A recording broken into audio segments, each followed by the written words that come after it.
The Ramesseum is located on the west bank of the Nile, just outside the city of Luxor, which is home to Karnak and the Temple of Man.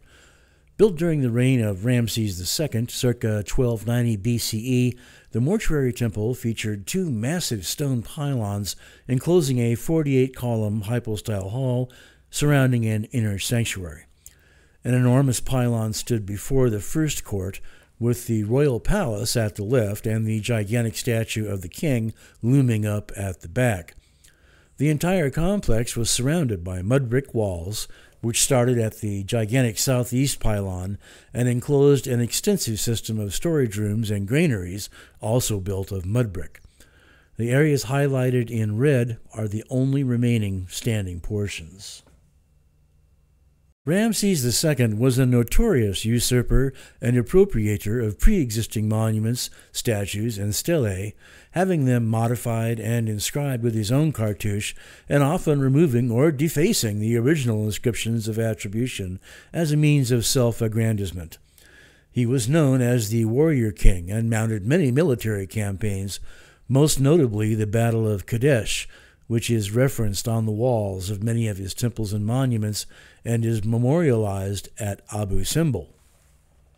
The famous fallen statue of Ramses II that inspired the poem Ozymandias by Shelley originally stood 62 feet high, not including the pedestal, and was carved from syenite, a hard and brittle igneous rock with a Mohs hardness of slightly over 6, a bit less than granite.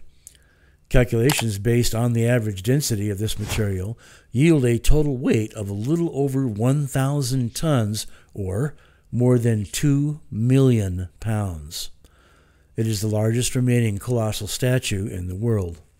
For comparison, let's look at the Thunderstone, which was discovered in 1768 in Lahti near the Gulf of Finland, and utilized as a pedestal for the Bronze Horseman in St. Petersburg.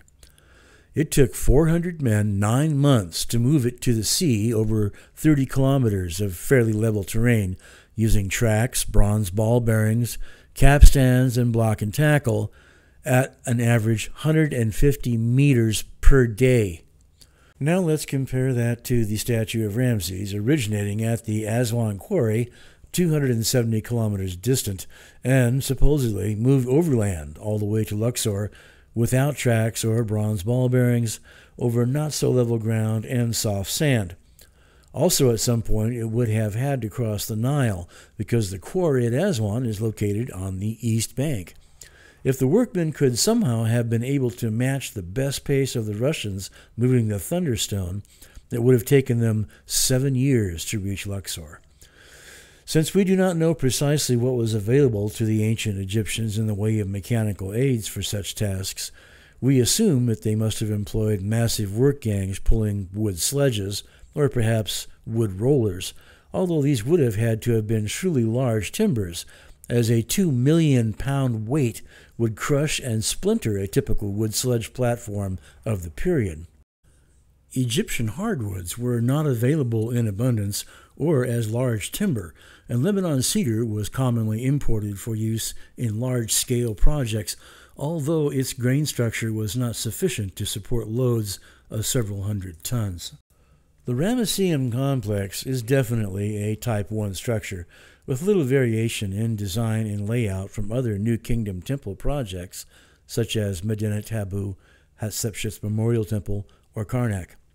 However, when compared to the columns in the hypostyle hall, which are stacked discs of sandstone, the large mud brick storehouses, and the relatively small stacked stones of the pylons and inner walls, with no truly large monoliths in evidence, one might speculate that the monolith statue of Ramses itself is anomalous, representing as it does a much more sophisticated level of workmanship and technology than its surroundings, as well as being fashioned from a much harder material than most of the work at the site.